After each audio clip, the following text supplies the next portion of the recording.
take a look at this footage. Pay attention to the player in pink at the top left corner. This player is the opponent's winger, and the player that is marking him in black is my left back. He is supposed to be tracking the winger. Now if I go ahead and resume the footage here, as the winger makes strides towards my penalty box, my fullback doesn't do anything. He just runs, or just lets him run past him. The winger gets into the box, plays a shot straight through into the bottom corner, and we've already conceded a goal. Now this has happened to me one too many times on Football Manager 2026. Now there is a strange explanation as to why this happened, and I'm going to walk you through it in this video, but also I'm going to share with you a few more reasons why Football Manager 26 has been so challenging this year, and part of the reason why I almost quit playing the game. Now this is the first of 7 reasons why I almost quit playing Football Manager 2026, and I'm going to walk you through most of them, but I'm also going to tell you why I'm still playing the game despite its messy and unforgivable experience. So to better understand what happened with my fullback, we need to look at the tactics screen and the player instructions in particular. Now the player was a left back. I think I had him playing as a wing back.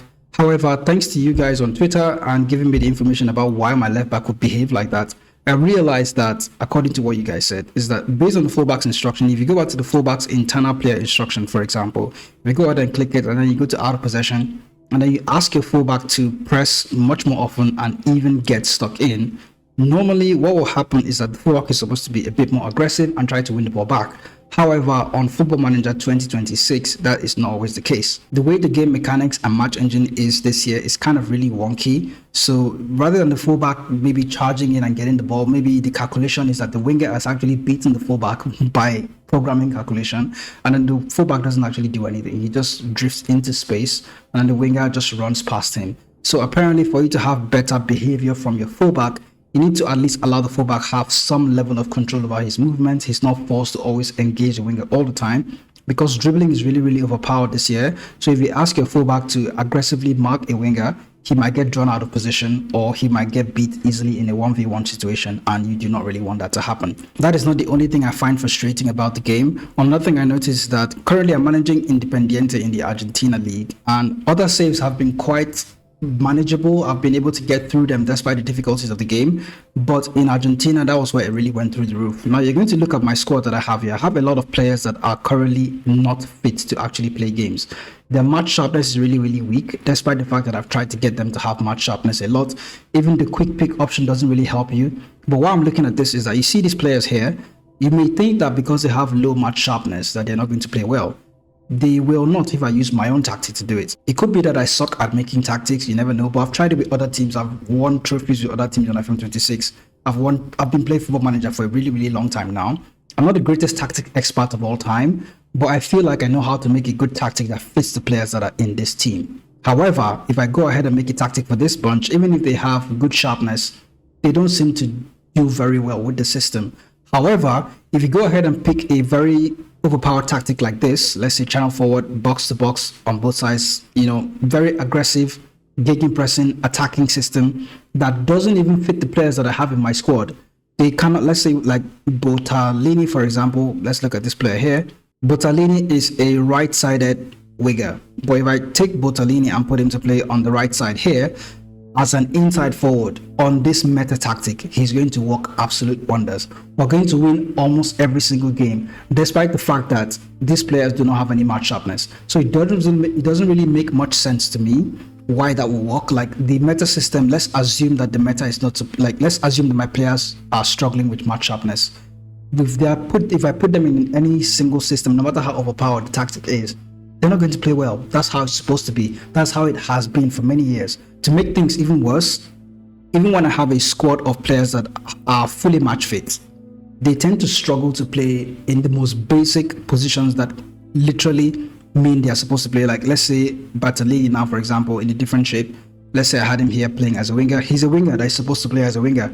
He's right-footed, playing as a winger or a wide forward. It's supposed to be his position, but he tends to not play very well in that position. So it makes no sense. It makes the game really frustrating to play, frustrating to get through. Now, even with the meta tactics, you may notice that sometimes, even if you go ahead and start the game with a meta system, you notice that in-game, the players may not really play as well as they're supposed to play. However, if you simulate the same game using the meta, it seems like they go ahead and just win games. So it's almost like everybody is running the game on simulation now, because actually getting to the matches, there is no correlation between what happens in simulation and what happens during the match. That has not always been the case in Football Manager. Now, when it comes to the user interface, I feel like FM26 user interface is not completely terrible, because I feel from previous Football Manager, this is how it used to look. I know the colors may be glaringly bad now, and it's also very difficult to get around and find things, but I feel that is the least of my worries when it comes to this game. The user interface is something that I can get around. You can always find your way around to get things, but the gameplay itself has been so frustrating, and sometimes it feels like you have to click more than one thing to get to find something. If I remember how long I was looking for my squad planner, I went to the squad list. You will not find the squad planner in the squad list. Why? It's supposed to be here. It's usually really close to the squad, but for some reason it's not here. It took me a while to realize that the squad planner is part of the recruitment tab. I don't like the fact that you have to click so many things in order to find what you're looking for, and it makes processing really long. Sometimes you would have to click continue only a few times in previous Football Manager games. However, on FM26, you can feel like the distance between the match that you just finished right now and the next game that is coming can take forever. You just have to keep clicking continue. In some cases, I found myself just simulating to the next match because I don't want to get through the amount of clicks I have to go through before I even get to a certain game. This next problem actually involves me going into a match. So we're in the game here against Wolverhampton Wanderers. What I noticed is a huge struggle for me on FM26 is the fact that we do not have access to information during matches. Now, I know that in real football, perhaps it may be challenging for real managers to have access to all the information, but I feel like to some extent, like for example, if I go over to the opposition instructions now, and I go to Jordan Strand Larson, normally in previous Football Manager games, you could actually go out of the match and type in the menus and search a player or search a club, search an information, but you can't do that in FM26. You can't leave the match and just go out and then type a search bar and look for a player or a club or any information that you're looking for.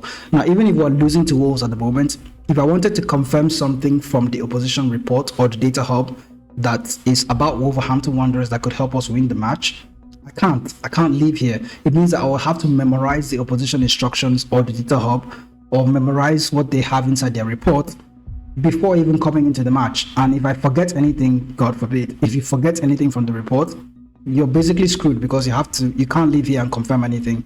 That is a difference in real football, because I feel in real football the managers have the opposition reports with them in the stadium. Now, another huge problem for me in FM26 is the gameplay relating to tactics and how tactics work inside the game. Now, I feel this problem is more of a challenge than being an actual problem, because I feel like the tactic doesn't really translate onto the pitch the way it says on paper inside the game. It feels like the players tend to do what they want rather than what you actually tell them to do. It's kind of confusing for me sometimes, although it's starting to lean towards the fact that sometimes I feel like the game goes beyond tactics, and rather than just having the best system in the game, you need to have a lot of things working in tandem before you can start considering whether your team is going to play well or not. Okay, to make it sound simple, I feel like the tactic is not the only thing that needs to be perfect for your team to win a lot of games. So that is probably realistic, because maybe if you're losing in other areas, or if you're struggling in other areas, your team, despite the tactic that you use, may not always go ahead and win a match. However, I would like to know that is the problem, because if you look at the data hub, sometimes the data hub will not always show you where your team is struggling. I've had situations where I'm looking at the data hub and my team is not playing that badly according to the data hub, but we're not winning games either. And I've also seen situations where we're not doing that well based on data, but we are winning matches, and it's also a problem. So it makes you wonder if the data hub is actually very helpful. I know it is. I kind of rely on data hub a lot, but I feel like sometimes you can't really tell why you're winning, and you can't really tell why you're losing at the same time. So it kind of makes you feel like a passenger inside the game. So why do I still play FM26 despite all the struggles? Where I am with the game now, it feels like I can't always tell why I'm winning. I can't always tell why I'm losing, but that is not really a bad thing. It feels like at this point now, I can basically just have fun in the game and experiment with what is possible and what is not. I can try different things, knowing that it doesn't really matter if you win or lose. To be honest, the game is going to do what the game is going to do. So if I have some free time, I still go back to FM24, and in case I want to test something realistic, like what managers are doing in real life right now, I would go ahead and model their system in Football Manager from the outcome of the game. I kind of separate myself from the tactic that I build. I separate myself from the result that the team is getting. With that being said, I don't really feel bad what is happening inside the game. I just kind of look at the game and observe and see what is happening. If something isn't like the way I want it to be, I can just alter something. In the end, it doesn't really matter in the end. So almost like FM26 has become an experiment ground for me now. It's also fun when you go about signing players, looking at young players that are inside the game, just finding out players, looking at other leagues, other clubs that I've never managed in before. I could find myself there wondering, like I got to Argentina with Independiente. It's quite fun going around, traveling around the world inside the game. So within this broken game, there's a room for experimenting without being too attached to what is happening inside the game. My experimenting and exploring led me to build Bodo Glint's tactic in Football Manager, the system that helped them beat Inter Milan in the Champions League. Essentially, the system that is keeping them in the Champions League right now.